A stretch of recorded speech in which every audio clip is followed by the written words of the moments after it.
Raise your right hand. Do you solemnly swear that the testimony you're about to give in this cause now in hearing shall be the truth, the whole truth, and nothing but the truth to help you God? Yes, I do. Thank you.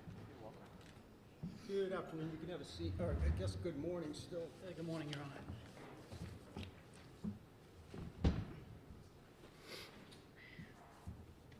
If I may. Yes, please.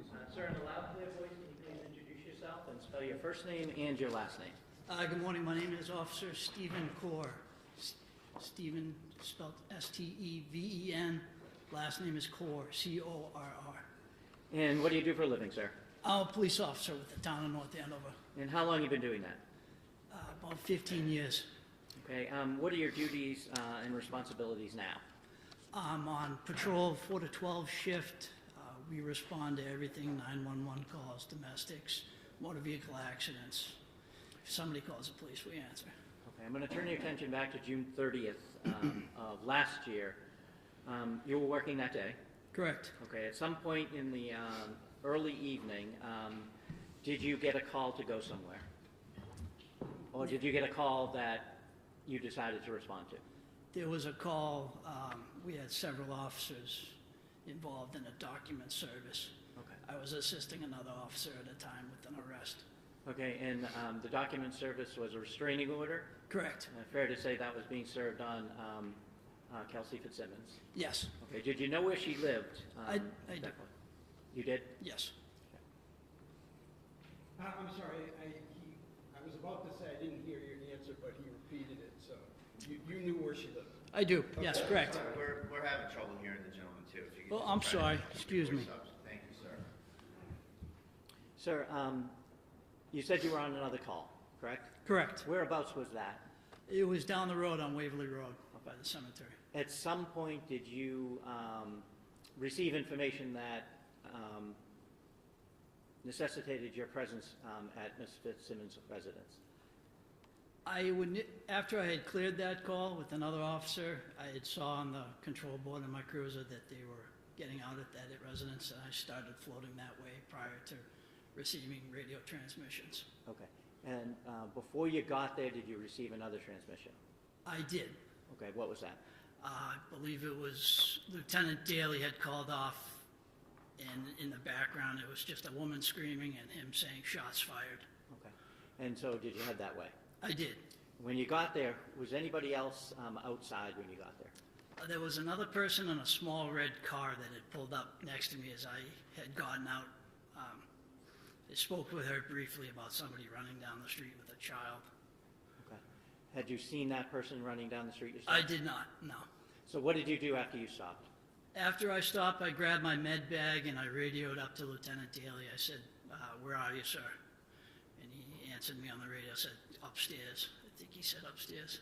Had you ever been in that residence before? I have not, no. Okay. So where did you go? I went in the porch on the left side, went in through the front door. I could hear a female screaming. I think I went inside and asked her, where are they? And she said, they're upstairs. I went upstairs, and there's a weird kind of layout of the house where you come in the front door and the stairs are right behind it. Okay. Now you said the woman screaming. Was that the woman downstairs was screaming? Woman downstairs, a living room, family room on the left, yes. Okay. You went upstairs. Correct. When you got upstairs, what did you see initially? I got upstairs, there was a landing way with a left exit and a right exit. There was two doors. I could hear commotion on the right side, so I entered that doorway. Okay, and who did you see when you entered that doorway?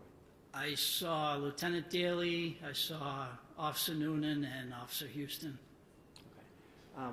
What were they doing? They were performing first aid, rendering aid to Ms. Fitzsimmons. Okay. At some point, did Officer Noonan ask you to do something? He did. What was that? He pointed right where his hand had been, and he said, secure that firearm. And I had looked down, there was a firearm sitting on I want to say a white-looking bookshelf. Okay. Was that near the door? Correct. Can't find that picture right now. Here we go. I'm going to show you what's been previously marked as exhibit number 57. Do you recognize that? I do, yes. And what is that? That was where the firearm was located, on top of that white-looking bookshelf. I guess it's not a bookshelf, but, So this is the room you're in, correct? correct, And this is the door you went in? correct. And is this the area where the gun was? That's where the gun I saw was, yes. Okay. And so you didn't know anything about the gun at the time, whether it was loaded or not, right? No, I did not. Okay, so what did you do? I had gloves on at the time. I picked up the firearm. There was a small black box on the bed. I saw that was an open box where I could store the firearm because I knew paramedics and fire department was going to be coming in that room. It's not a huge room, so I wanted to get it out of the way so it wouldn't be trampled, wouldn't be disrupted or anything. I took the firearm. I looked at the box. There was nothing in it. I kind of did one of these motions to make sure there was nothing in it, put it down. I dropped the magazine out of it. And what does that mean, dropping the magazine? I hit this release button on the side of the firearm. It takes out all the bullets that are in the magazine. Okay. Bullets stay in the magazine. The bullets are in the magazine, correct. And then after that, I racked the slide, had it sideways, and I emptied a round out of the chamber into that box. Okay, so there were a magazine with a number of bullets in it. Correct. The one round or bullet was racked into the chamber itself, correct? Correct. And then did that go in the box? That went inside the box. And what did you do with the firearm itself? The firearm, I put everything in the box Okay. and then brought it outside of the room. May I approach, Your Honor? Yes. I'm going to show you a picture and ask if you recognize what that is. Hold on a second, so this image not on... agreed to, so it's a picture that... Okay. is, All right, my question was, and you just answered it by your movement, was whether you wanted me to look at what was on the screen. No. All right. So you've handed him a photo. Do you recognize what that is? I do. What is it? It's the box that I placed the firearm on the ammunition in. Okay, can you see the firearm, the magazine, and the round itself? I can. Okay. Where is the pic? What did you do with the box after you placed the items in it? Like I said, it was a small room. The landing that was at the top of the stairs, I backed up out of that, and I put the box in the corner away where I kind of stood over it, made sure nobody messed with it as the fire department came up and down for medical aid. Thank you. I drawn right off of this picture is the next exhibit. Any objection? No, Your Honor. Okay. It may be admitted. Exhibit 80, so marked. If I may publish it. Please.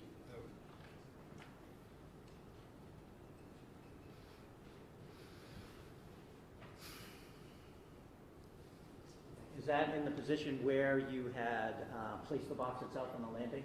Yes. You said you stood guard over it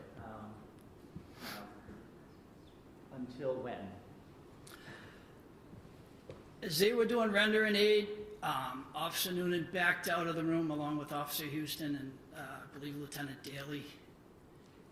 As she was being removed from the room downstairs, there started to be some issues. I asked Lieutenant Daly, who was standing next to me, I said, do you want me to go down and make sure the fire department's all set, putting her in the ambulance, make sure nobody interferes with that? And he said, yep, I'll take watch over the firearm. And he basically stood over it and made sure nobody, after I had left. Okay. When you initially went into the room and you saw Ms. Fitzsimmons on the ground, I'm assuming? She was blocked my view. I could see feet. Okay. I assumed that was her. Once everybody kind of moved out of the way and I walked in, I said, what do you guys need for help? They already had a med bag up there, but she was on the back side of the bed. Okay. Where was Officer Noonan after the fire department left? Standing next to me in the hallway, the landing area, I want to call it.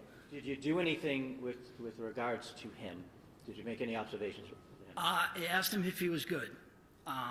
It's basically me making sure he's okay. Adrenaline's rushing. As I came up the top of the stairs, there was a little glass door on the left, and it looked like there was like a pinhole through it. I thought he might have been shot at, so I asked him, hey, did she get a round off on you? And he basically, I don't know.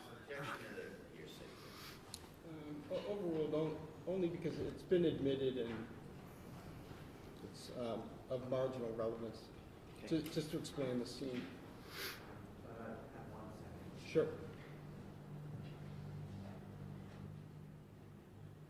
Nothing else. Cross?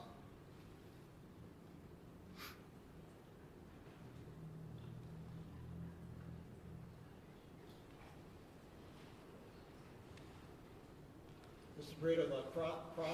Thank you, Mark. Thank you so much. Yes, take your time. Officer Corr, good afternoon, sir. Good afternoon. Now, I'm sure that you memorialized all these important facts you testified to in a police report somewhere. No, we didn't generate a police report at that time, no. Well, I'm not asking if we did, I'm asking if you did. I did not know, sir. Excuse me one moment. Do you mind going to the Oh, sorry. podium only because to make sure that the audio gets picked up?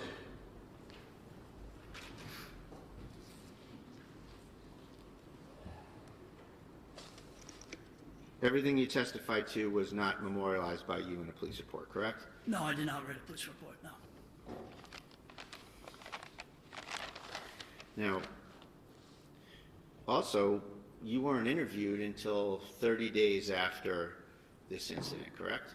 Interviewed by who? By the state police. I don't remember the exact time frame. Isn't it true that you were interviewed on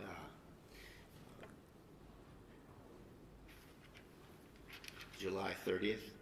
I don't know the exact date.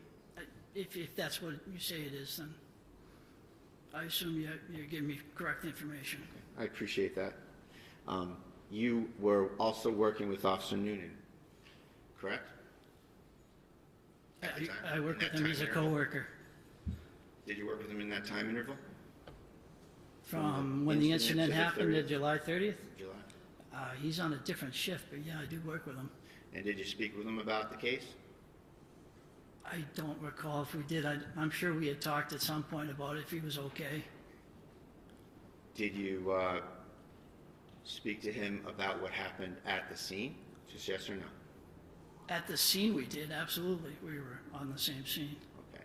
And did you speak with him in the days following? I couldn't tell you. I'm sure we at some point talked. And what about prior to your state police interview? I'm sure we talked at some point. Okay. So you spoke with him at the scene, spoke with him probably shortly after, and spoke with him prior to the interview as the interview approached. Is that fair to say? Yes. Thank you very much. Nothing further. Any feedback? No. Okay. All right, thank you, officer. You may step down. You're welcome. Thank you.